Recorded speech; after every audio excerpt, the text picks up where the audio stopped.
Okay, I'm Rebecca and I'm the artist of Flying Seagull Award for the Pennsauken step competition.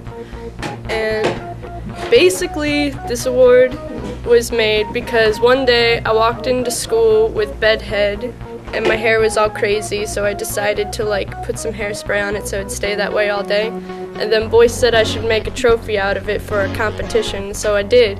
And I made this out of clay, but as you can see, it's not the same as my hair because I accidentally put the light side on the wrong side. So, because my hair is laid on this end and it's laid on that end. But whatever, too late to change it now. But it's made out of clay.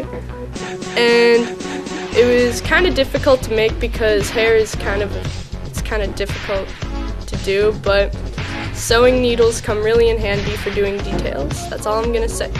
And with some help of the woodshop teacher, I could make this. Well, she made the mount, and yeah, that's it.